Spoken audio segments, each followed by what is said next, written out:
एकदा अकबर आपल्या लहान मुलाला मांडीवर घेऊन त्याच्यासोबत खेळत होता. इतक्यात त्याची बेगम तेथे आली. अकबरने गोष्टी गोष्टीत तिला दरबारात न्यायाधीशाचे एक पद रिक्त असल्याचे सांगितले. सोबतच हे देखील सांगितले की तो त्या पदावर आपल्या नवरत्नापैकी एक महाबुद्धिमान बिरबलला नियुक्त करू इच्छितो. हे ऐकून बेगमने हट्ट धरला की तिच्या भावालाच न्यायाधीश बनविले जावे. बेगम आपल्या गोष्टीवर अडून राहिली आणि तिने लगेच आपल्या भावाला महालात बोलावून घेतले. अकबर जाणत होता की न्यायाधीशाच्या पदाचा योग्य तर फक्त बिरबलच आहे आणि बेगमचा भाऊ तर अकलेचा आंधळा आहे. तरीही बेगमला वाईट वाटू नये म्हणून तो म्हणाला, आपण दोघांचीही परीक्षा घेऊन पाहू.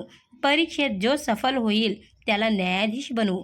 दुसऱ्या दिवशी अकबर दरबारात बसला होता. बिरबल व बेगमचा भाऊ दोघेही आपापल्या आसनावर बसले होते. दरबाराचे कामकाज पूर्ण झाल्यावर अकबर म्हणाला, काल एक विचित्र घटना घडली. एका जणाने माझ्या महालात घुसून माझी दाढी खेचली. असा असभ्यपणा करणाऱ्याला कोणती शिक्षा दिली पाहिजे? हे ऐकून संपूर्ण दरबार स्तब्ध झाला. सर्वजण विचार करू लागले की बादशहाची दाढी खेचणारा कोण असू शकतो?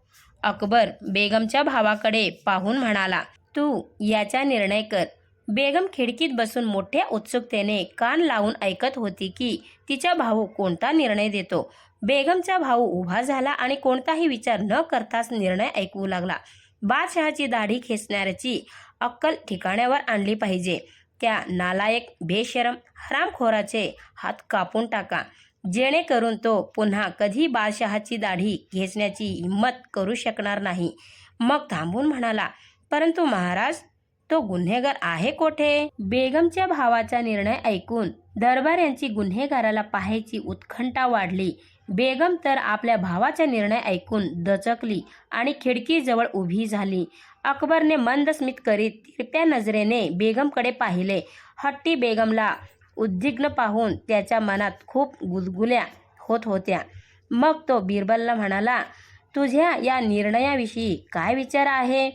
काय गुन्हेगाराचे हात कापले पाहिजेत?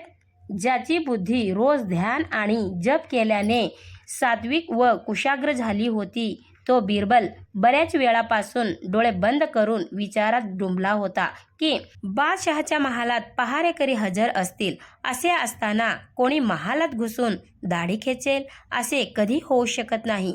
दाढी खेचणाऱ्या माणसाची मान बादशहाने लगेच कलम केली असती हे अगदी निश्चित आहे. पण बादशहाने त्याला शिक्षा दिली नाही आणि क्रोधित न होताच दरबारात प्रसन्न चित्ताने संपूर्ण घटना सांगितली. म्हणून हे तर पक्के आहे की दाढी खेचणारा महालाचाच कोणता ना कोणता सदस्य आहे आणि महालाच्या सदस्यामध्येही बादशहाची दाढी खेचून त्यांच्या मनाला हर्षित करणाऱ्या छोट्या शहजाद्याशिवाय आणखी कोण असू शकतो? बिरबल म्हणाला, हुजूर, माझा निर्णय वेगळाच आहे. ज्याने तुमची दाढी खेचली आहे त्याच्या हातात तुम्ही सोन्याचे कडे घातले पाहिजे आणि त्याला मांडीवर बसवून लाड केले पाहिजे. अकबर हसला. त्याने शहजाद्याला दरबारात बोलावून घेतले आणि म्हणाला, हा आहे माझी दाढी खेचणारा गुन्हेगार. काल हा माझ्या मांडीवर बसला होता आणि आपल्या इवल्याशा हातांनी माझी दाढी खेचत होता. आता सांगा, याचे हात कापून टाकावेत की याच्या हातात सोन्याचे कडे घालावे? संपूर्ण दरबार आनंद आणि आश्चर्याने मुग्ध झाला. बेगम चुपचाप बसून पाहतच राहिली. अकबरने शहजाद्याला मांडीवर बसवून त्याच्या दोन्ही हातात सोन्याचे कडे घातले. बेगमने बिरबलच्या कुशाग्र बुद्धीची श्रेष्ठता स्वीकार केली आणि आपल्या भावाला न्यायाधीश बनविण्याचा हट्ट सोडून दिला.